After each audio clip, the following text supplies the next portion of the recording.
ළමයි 9 10 11 ශ්‍රේණි වල ඉගෙන ගන්න ගොඩක් ළමයිට අමාරුයි කියන පාඩමක් තමයි පත හා නිර්මාණ පාඩම කියලා කියන්නේ. එතකොට ඔයාලා දන්නවා 9 වසරෙන් අපිට ළමයි මූලික පත වර්ග කීයක් තිබ්බද? පත වර්ග 4ක් තිබ්බා. හරිද? මතක නම් මතකයි නැත්තම් නේ.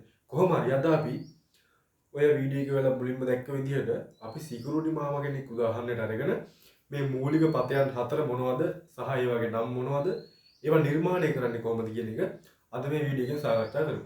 එතකොට මම මුලින්ම කිව්වා ගණිතයේ මූලික පත වර්ග 4 නේද? පළවෙනි පතේ තමයි මම ඒ නම් 4 ඉස්සෙල්ලා ලියලා ඉන්නවා. අපිට පළවෙනි පතේ තියෙනවා ළමයි ලක්ෂයකට සමතුලිත වූ පතේ.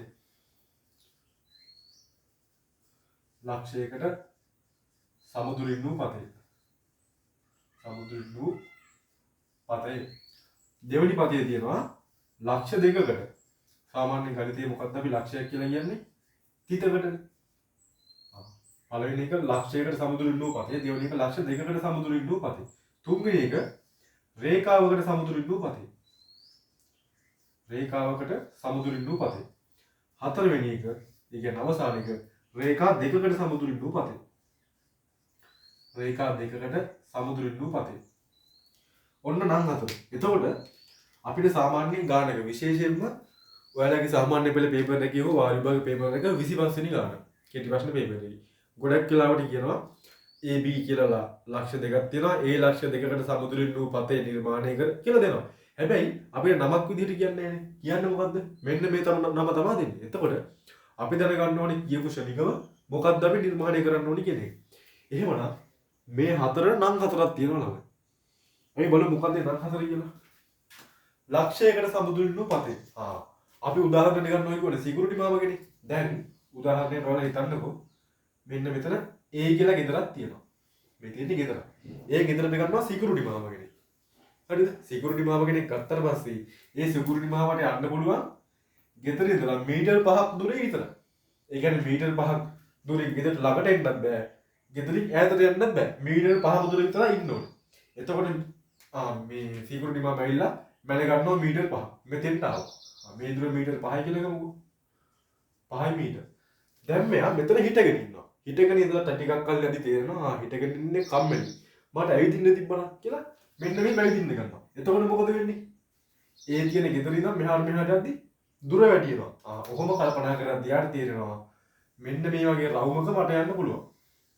කොටින්ම කිව්වොත් මේ විදිහට වටේට යන්න පුළුවන් ගෙදර වටේට. එහෙම යද්දි මේ පාරේ ඕනෙම දුරක් ගත්තාම ගෙදර ඉඳලා තියෙන්නේ මීටර් 5යි. ඕනෑම දුරකට. මට කියන්නේ මොකද්ද මේ නිර්මාණය? වෘත්තය. එහෙනම් ලක්ෂයකට සමතුලිත වූ පතය වෘත්තය. මොකක් හරි ප්‍රශ්නයක කිව්වොත් අපිට ලක්ෂයකට සමතුලිත වූ පතය නිර්මාණය කරන්න කියලා අපි කෙලින්ම වෘත්තයක් තමයි අඳින්න ඕනේ. හරි. පළවෙනි එක.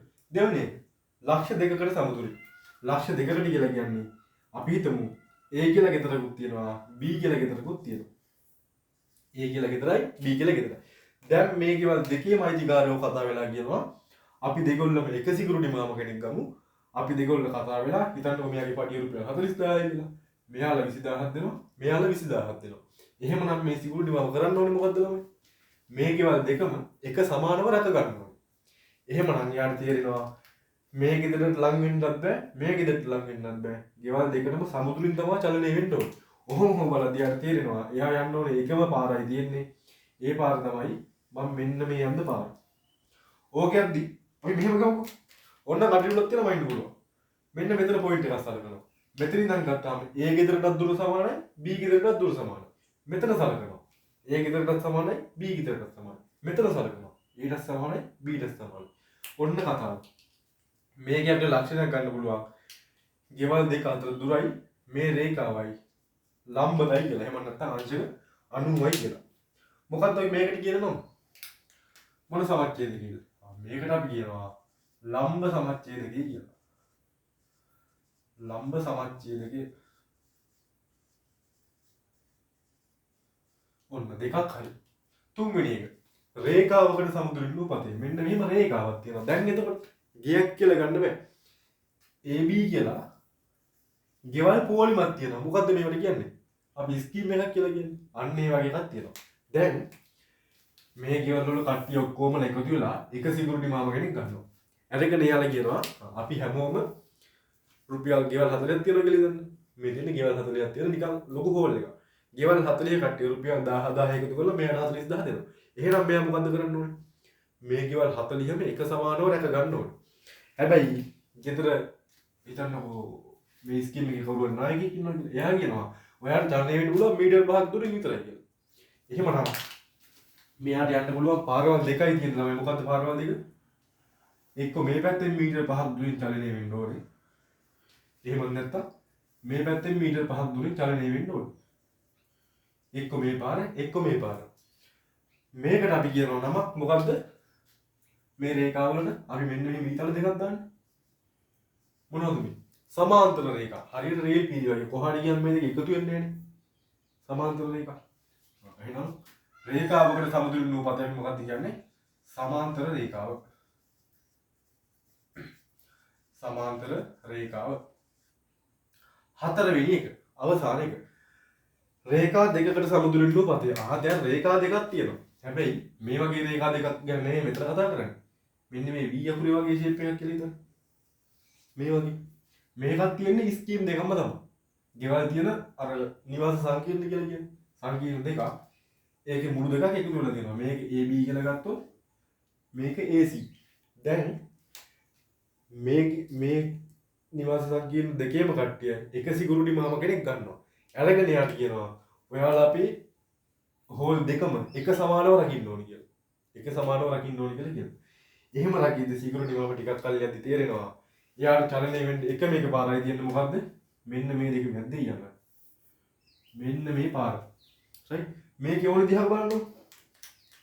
මම මේ පොයින්ට් එක සලකනවා. මේ පොයින්ට් එක ගත්තාම AB රේඛාවට දුර සමානයි AC රේඛාවට දුර සමානයි. අපි ලම්බ දුර කියලා තමයි ගන්නේ. මෙතන සලකන්නකො. එතනත් එහෙමයි. මෙතන ලම්බකයක් ගියොත් ඒ දුරත් සමානයි මේ දුරත් සමානයි. මෙතන අපි කෝණයක් කියලා ගත්තොත් එතකොට අවසාන එක රේඛා දෙකකට සමතුලිත නූපතේ මොකද්ද නම? මොන සමච්ඡේදකයේද? කෝණ සමච්ඡේදකයේ.